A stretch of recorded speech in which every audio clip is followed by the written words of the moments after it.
look, this is an unteachable lesson, right? 1,000 episodes of this podcast, move to America, do all of the things. For me to say, fame won't fix your self-worth, money isn't going to like improve your happiness, you don't love that girl, she's just hot and difficult to get, you should see your parents more, don't work so hard, like all of these things, they are only, as far as I can see, realizations you can arrive at by completing them. Like you need to go through the video game, get to the end and go, all right, well, congratulations. That thing that everyone clichédly said, like with fucking religious revelation, I now get why they said it.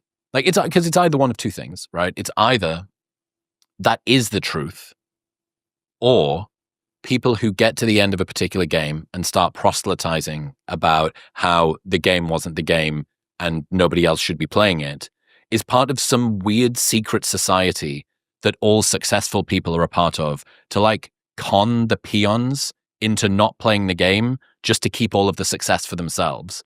It's like, why is it that people so reliably get to the end of these sorts of games and say, it was good in some ways, but largely unfulfilling in others. And there was an area of me I thought it was going to satisfy and it didn't.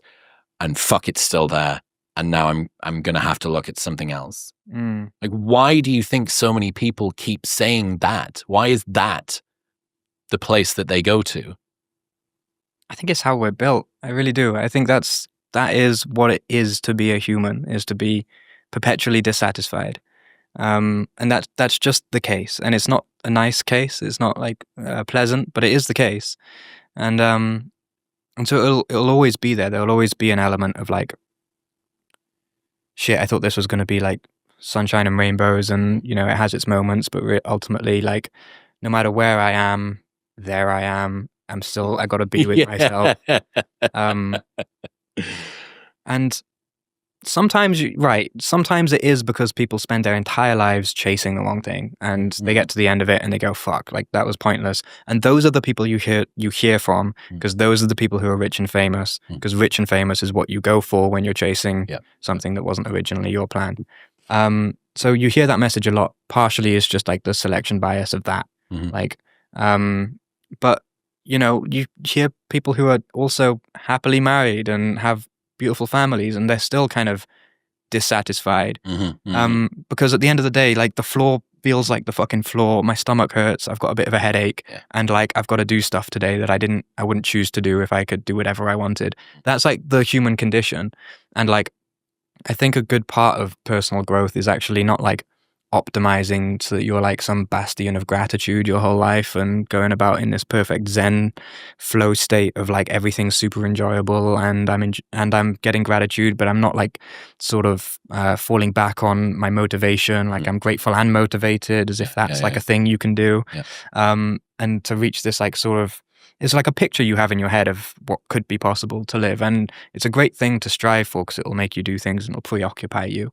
But like, at the end of the day, there has to be some concession to the general day-to-day human experience, because that is what your life is. Like, narratively, your life gets defined as like a few really important moments, reaching 1 billion plays, like doing this, doing that. That's what you connect the dots at the end, because that's what you put on your 1-page sheet that goes at your funeral to explain what your life was. It's just 1 page. My grandma died last year, and it struck me because there was an explanation of her life, and it was 1 page. And I remember being like, that's a whole life. Someone's been on the planet for decades, and it's reduced down to an A4 sheet. Literally. And I remember being like, huh, shit. And I was thinking to myself, like, is that all life is? Just like a few important moments?